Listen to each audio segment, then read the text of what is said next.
this. So before we get started, just a reminder of who's hosting this event. It's the Women in Big Data, and it's the Bay Area chapter. And right now we have 41 chapters worldwide, and we have over 18,000 members. And so if you're not already a member of Women in Big Data, please go to womeninbigdata.org and sign up to become part of a chapter. And even if you've been following these meetups, but maybe you haven't signed up on womeninbigdata.org, please do so, because that helps us really track our members. We're trying to move so that we have people officially registered so that you can become part of this worldwide community. And it's very exciting. You know, our purpose and mission is really to help people progress their careers. And that kind of takes place on three different areas.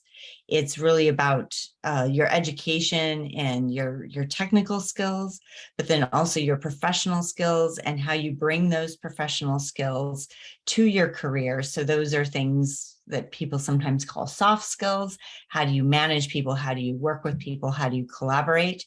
And the third area that we've really been focused a lot on, and Deb will also touch on this today, is about your business acumen. And that's becoming very important from a differentiation point of view.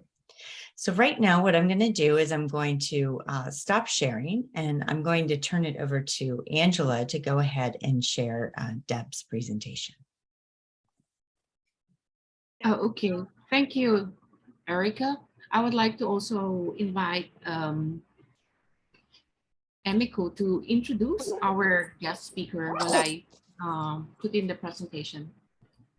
Yeah, so while Angela's getting set up, I'm gonna go ahead and introduce Deborah. We're really excited to have her. She is a certified career coach with a private practice. She specializes in coaching, technology, and business professional at all career levels.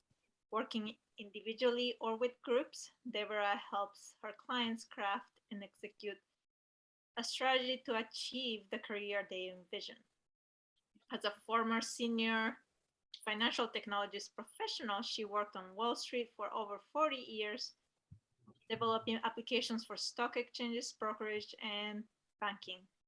Throughout that time, she groomed emerging talent by establishing and running mentoring programs, providing on-the-job training sessions, and personally coaching to assist people with their career advancement goals. Deborah also holds a CCSP certification from the National Career Development Association. She's also a certified project manager and certified agile professional from the Project Management Institute. Deborah holds 2 master's degrees from Stevens Institute of Technology, one in computer science and the other in technology management.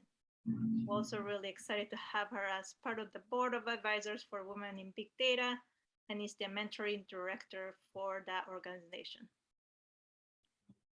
Deborah also addresses corporate women resource groups on all aspects of career advancement. So, Deborah, please take it away. Thank you. Thank you. Thank you, Emiko and Angela.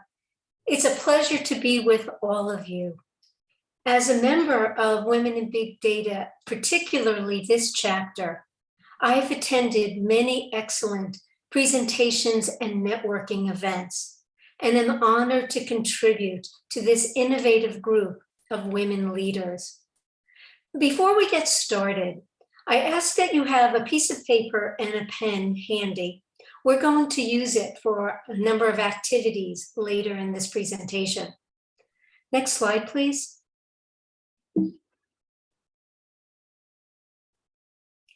Today's presentation builds on 3 foundational concepts of career advancement strategy. Let's review them. First, you must have a clear idea of both where you're currently situated in your career and where you want to land in either the near or long-term future. Second, career advancement is built on 3 categories of skills: professional technical, interpersonal, and business acumen. And finally, at all three levels of your career, from individual contributor to enterprise leader, you are required to cultivate and, most importantly, demonstrate these capacities appropriate to the level that you occupy. Next slide, please.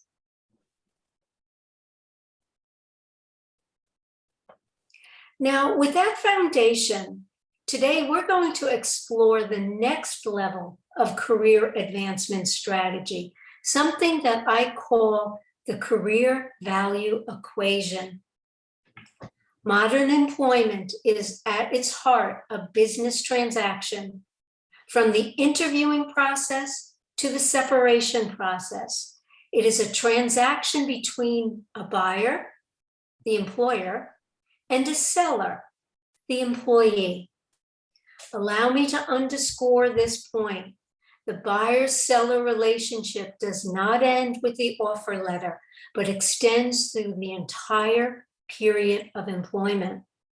Staff is only added to the payroll to help a company achieve its financial, strategic, and social goals. Your job exists because your contribution is expected to outweigh the cost of employing you. Your career advancement is based on your ability to deliver sustainable value.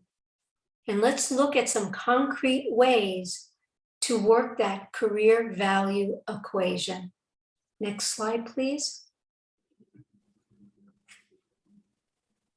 But first, it's time for a formal definition. Value-added activities produce measurable results for your team, company, or client that are in alignment with the organization's mission, financial, strategic, and social objectives. The key phrases to remember here are measurable results, in alignment with the organization's objectives. Next slide, please. When we talk about increased value, we often refer to longevity of our tenure. I'm more valuable now because I've been working in this position for 3 years. Or effort. I'm more valuable now because I work on average longer hours than my colleagues. Maybe mastery. I'm more valuable now because I really know this job. Or continuous learning. I'm more valuable now because I just recently acquired my PMP or my AWS certification. Agreeing that all of these statements are true, I suggest they are all inputs to the career value equation. In other words, they are the tools or the methods for adding to employment value. The buyer, your employer, however, is interested in outputs, your longevity, effort, mastery, and continuous learning creates. It is your outputs or your outcomes that result in return on investment.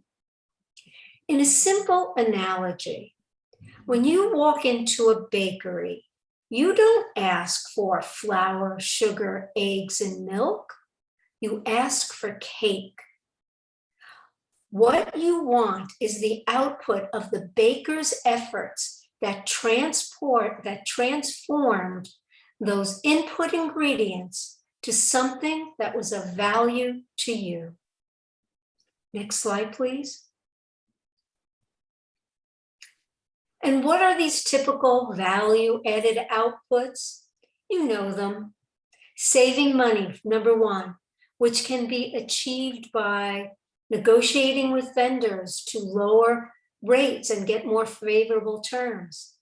Developing safeguards to prevent costly errors. Reducing hiring costs by retaining employees through increased employee satisfaction. Or another is increased customer satisfaction, achieved by anticipating your client's needs, going beyond expectation, and helping them be successful. Remember, this applies to your internal clients as it does your external. Another is increasing profits by creating opportunities for upselling or cross-selling, leveraging existing products and applications for new purposes. And finally, increased productivity, looking for what can be automated, removed, or combined. Saving time through innovation allows for additional productive and profitable activities to occur. Helping your team to be more productive through training and mentoring are other examples of increased productivity. I know that you have been walked through this material of saving money, building customer satisfaction, increasing profits, and improving productivity more than once. However, it is important to stress this point. Not adding value is like value being taken away. The principle of entropy applies to your career as it does to everything else. Next slide, please. So how is your value added profile? This self-assessment of current value is based on the work of Cy Wakeman.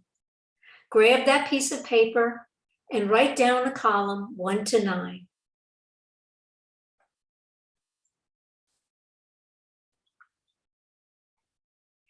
I'll read through each of the questions, and I ask that you consider rating yourself with a score of 1, not true at all, to 5, very true. Remember to rate your actions, not your intentions. So the first one, I'm consistent in my attendance, my work, and my results. 1 to 5. Number 2, I'm making noticeable improvements each year. Number 3, I'm moving forward with purpose and not resting on the laurels of my past accomplishments. Number 4, I question the default practices to see if there's anything there that can be improved.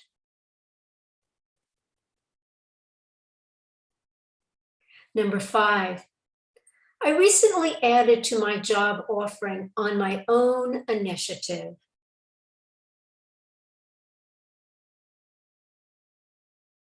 Number 6, I set goals for myself beyond the ones my supervisor or clients set for me.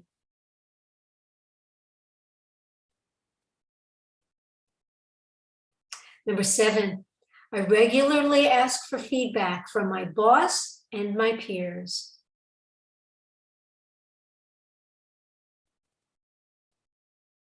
Number 8, I include risk mitigation steps when introducing something new.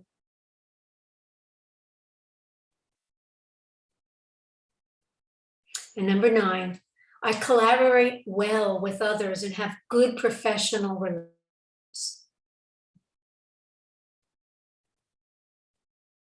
Now feel free to take a screenshot of this slide because I'm suggesting that you reference it in making an action plan for yourself. And how you could go about making that action plan is to look at the pattern of your responses. Do you see an area where maybe you rated yourself lower on a certain question than the rest of the other questions? For example, maybe question number 6, you rated as a 3, but all the other ones you rated as a 4 or a 5. That would be a good item to work on. Or do you see that maybe all of your answers are at the same level? Maybe they're all 3s, maybe they're all 4s. Is there one of these that you'd like to raise 1 more or 2 more levels? I'm going to ask you to just take a second and circle the question that you'd like to work on. Just pick one. You'll have the number on your paper, and the screenshot will give you the reference of the one that you selected. Okay, that's a little takeaway for you. Next slide, please. Having identified 1 or more areas you'd like to improve, here are 4 techniques on how you can up your value-added game. And I want to make a point here that everything I'm saying applies for folks who are employed by a company as well as being self-employed. There is everything relates to your client directly, whether that be your boss or your team members, or if you actually do have paying clients. So the first one is get smart about the business of your business. Know the basic product and service offering of your company. Study and understand your company's financial objectives and how your department are contributing to those achievements. Be able to see how your job fits into the bigger picture by exploring the following questions. Why does my job exist? And for what purpose was my job created? What are the long and short-term goals of my team or my department? What is the long-term strategy of my company? How does my role, team, or department contribute to the success of that corporate strategy? Who are my stakeholders? And how do I know if they are happy with the work that I'm doing? Knowing the business of your business also includes knowing the standards and the policies that govern it. Number 2, use this knowledge about your business to be a keen problem solver. A good source of material on this topic is Carol Dweck's book, The Growth Mindset. Pick it up if you're not already familiar with her work. Being able to find solutions to a problem can give businesses a competitive edge, especially if it allows employees to focus on other profitable and productive activities. Or you might develop effective procedures for prompt risk identification, assessment, mitigation, and tracking, thereby reducing or eliminating problems. Number 3, also use your knowledge about your business to be a confident innovator. Now, when I used to think about innovators, I used to imagine a magician, a person who could conjure something out of nothing. But that concept didn't serve me well and prevented me from tapping into my own innovative ability. Now I know innovation is taking the initiative to look for novel ways of addressing concerns. Innovation is questioning the defaults and exploring whether there is a better option. Innovation starts with curiosity that ponders why we're doing what we're doing in the first place, or when seeing something familiar, imagine a new way to solve old problems. Finally, number 4, get recognized as an expert in a specialty task or resource. Have you ever noticed how some teams usually have someone who is a whiz, a guru, or a maven in a particular area. Very often, their expertise isn't their main job, but they are the go-to person in certain situations nonetheless. Being an expert can increase the contribution you make yourself and through others. By helping others, your contribution extends to a wide array of people who you assist. Helping folks from other departments also build your reputation and network of resources. Next slide, please. Now, here's a technique that will help you stay focused on value-added activities. Remember earlier, we spoke about value-added activities are those that are aligned with the organization's mission, financial, strategic, and social objectives. This simple 2x2 matrix helps you decide which activities fall into the value-added category and how to respond to those that don't. It shows the intersection of urgent and important. We can say that those activities in alignment with your job description, performance goals, or company's objectives are categorized as important. And any activity that requires immediate attention is classified as urgent. So let's take a look at the intersection of these two dimensions. Important and urgent. A value-added category. Do it today, if not immediately. Important and not urgent. A value-added category. However, schedule the work, prioritizing it as necessary. Not important, but urgent. Not a value-added category, but something that needs to be done. And it will be detracting from your value if you don't do it. But it never adds to your value. Delegate, or if you're not in a position of authority to delegate, ask for help. And finally, not important and not urgent. This is not a value-added category. Although it may have been at one time, it is no longer now. Remove this from your task list. Next slide, please.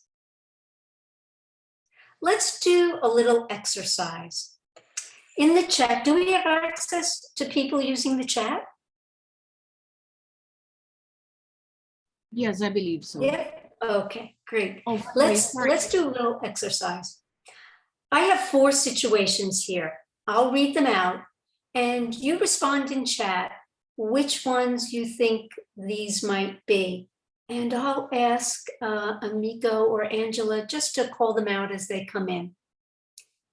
Yep. So here is the first, I'm sorry, back up a slide, please. Sorry.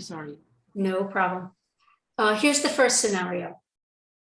You discover a risk compliance concern for a possible or actual violation. Mhm. What's the appropriate action? Do, schedule, delegate or ask for help, or eliminate?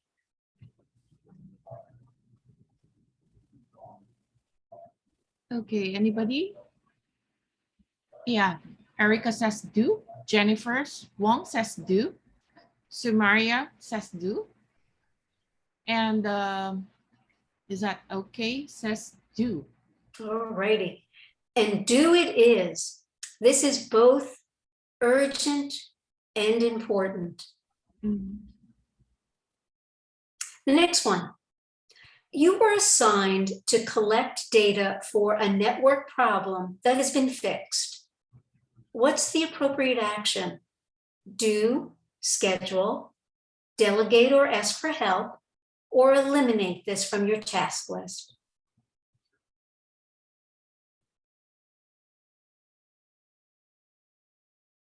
Okay, Olga says eliminate.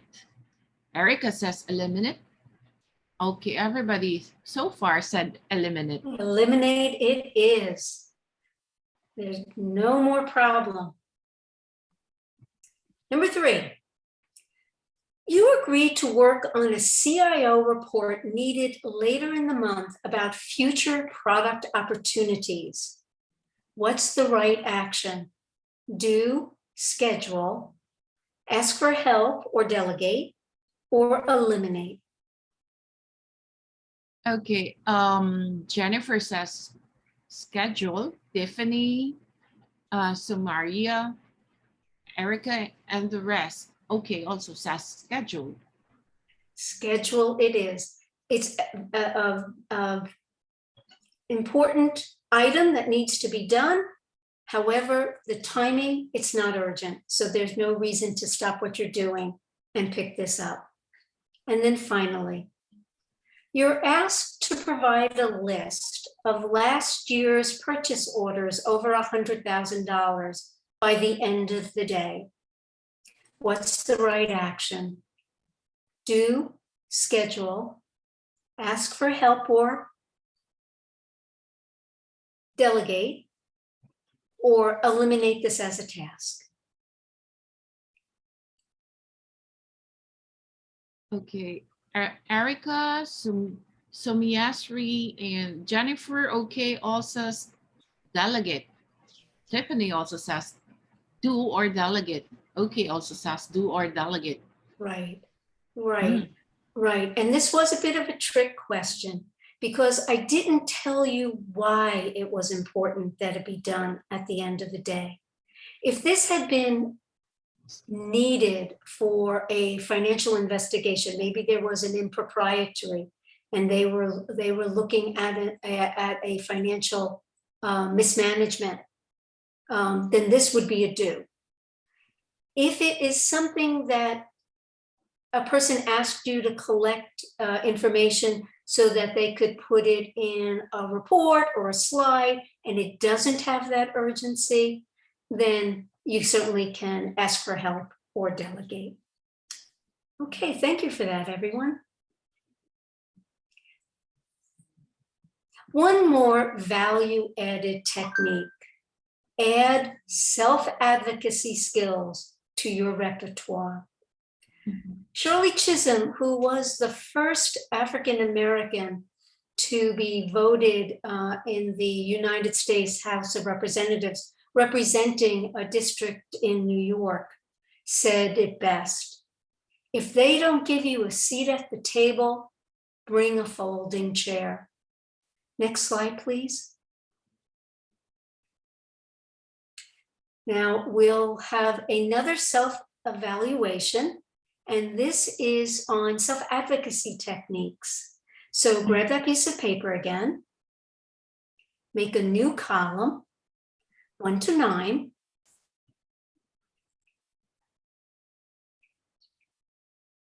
And this time I'm going to ask you to rate your comfort level using each of these self-advocacy techniques, where rating yourself at 1, you're very uncomfortable with that activity, or 5, you're very comfortable doing it. Okay, here we go. Number 1, how comfortable are you to include value-added conversation in your formal one-on-one meetings, performance reviews, and appropriate times during the flow of work? 1 to 5.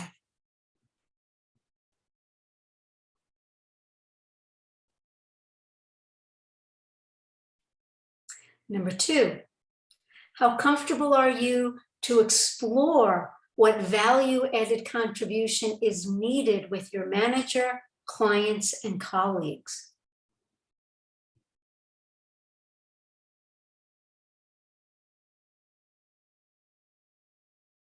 Three, how comfortable are you to talk about your job connection, your job's connection to the organization's goals?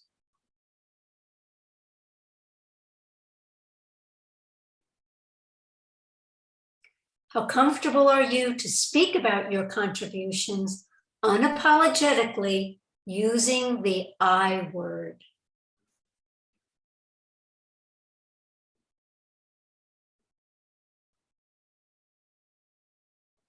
Number 5, how comfortable are you using your 15-second pitch about what you recently accomplished, what you're working on, or what you hope to work on next?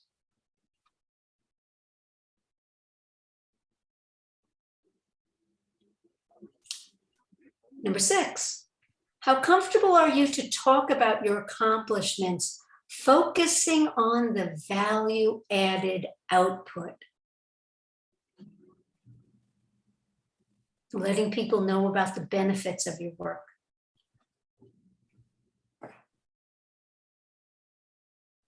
Number 7, how comfortable are you to use strong action words like achieved, created, decreased, increased, improved, saved, launched, in comparison to words such as helped, assisted, did?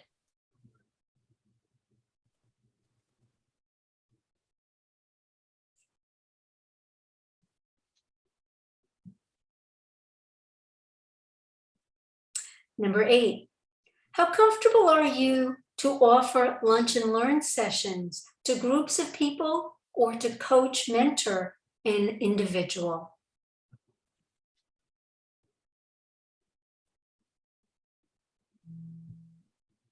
And finally, number 9, how comfortable are you to talk about your outside achievements, things that you might have done with your school, church, community, PTA group, that demonstrates your professional, interpersonal, and business abilities? How comfortable are you to talk about your outside accomplishments at work? Okay. Again, take a screenshot so that you have reference of the particular details. And again, I'm going to ask you to look at your ratings and see if there's one that was lower than the rest of the others, something that you might want to bring up to the level of the others. Or if they were all at the same level, is there one that you would like to accelerate to the next level of comfort and competency? Go ahead and circle that. And see if that's something that you can become aware of as you're going through your day, how you might utilize that self-advocacy technique. Okay, next slide, please. Why do you need self-advocacy skills? You might have said to yourself, or you might have heard other people say, I let my work speak for itself. Let's look at a 2021 McKinsey & Company report entitled Women in the Workplace. I've pulled out the details from that report, focusing in on engineering, IT, and computer software development. So looking at those 3 segments. Let's take a look at those career profiles of women in technology positions and the percentage of participation at those levels, from the entry level all the way up to the C-suite. At the entry level, women occupy 32, 37, and 40% of the engineering, IT, service, and technology software. But those percentages decline for the number of women occupying those roles at the VP level. They get reduced down to 22, 28, and 20%, 27% of those positions are held by women. and it remains even lower for the C-suite positions where women hold only 22, 27, and 22% respectively.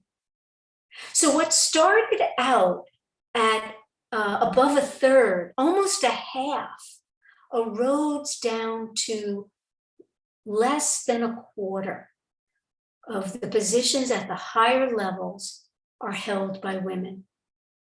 So the next time you think you'll let your work speak for itself, give it a microphone and use your self-advocacy skills to amplify your value-added message.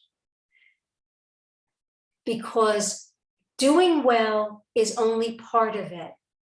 People need to know that you've done well. So you have to do your job well and communicate it well. Next slide, please. Now, with each task you take on, ask yourself, how can I add value to this? And every time you achieve one of these value-added outcomes, document the activities, measuring the results as best you can. Ask yourself, how much money did you or the team save or earn? How much did efficiency or quality improve? What was the impact on customer satisfaction? What was the long-term benefit of fixing or preventing a problem?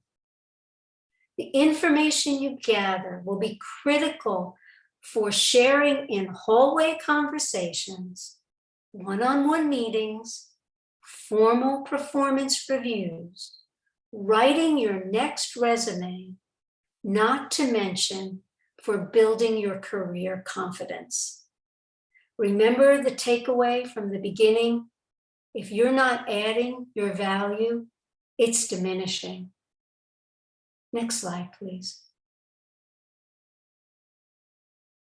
So let's do a quick recap, and then we'll have time for questions and answers, and even deeper discussion if we so choose. Let's revisit the key value-added concepts and techniques. Remember, employment is a business transaction between a buyer and a seller. Each is looking to receive value from what they invest. The seller's inputs of skills and continuous learning must generate an output that's worthy to the buyer. Value-added activities or contributions are those that produce measurable results aligned with the organization's financial, social, and strategic goals. The value-added categories are saved money and increased revenue, accomplished through process improvement, innovation, and increased customer satisfaction. We looked at 9 areas where you can assess your value-added profile, including the following, just to name a few. Are you making noticeable improvements each year? Do you question the default practices to see if even these can be improved? We also spoke about 6 ways to increase your value-added offering. Know your business. Be a keen problem solver. Be a confident innovator. Become an expert, the go-to person in something. Prioritize your activities based on importance and/or urgency, and use your self-advocacy skills. And finally, be reminded that every day is review day, and that our value added erodes over time unless we continually add to it and are communicating about it. Next slide, please. Before we take some questions, here's how to reach me, whether you are looking for private career coaching or for a speaker at employee events at your company. I'd be happy to work with you. So feel free to take a screenshot and reach out to me. And since we're doing pitches, let me remind you that take a moment and look at the Women in Big Data Mentoring website for the programs that we will be offering in September, particularly if you're interested in participating as a mentor or as a mentee. Next slide, please. And so with that, Amico and Angela, let's open it up for questions, either reading some that might have come through the chat, or if you just want to open up the microphones, I'm happy to take people's questions live. And I'm going to Thanks. stop recording now, so it'll be open session. Thank you. Okay, thank you so much, Deb.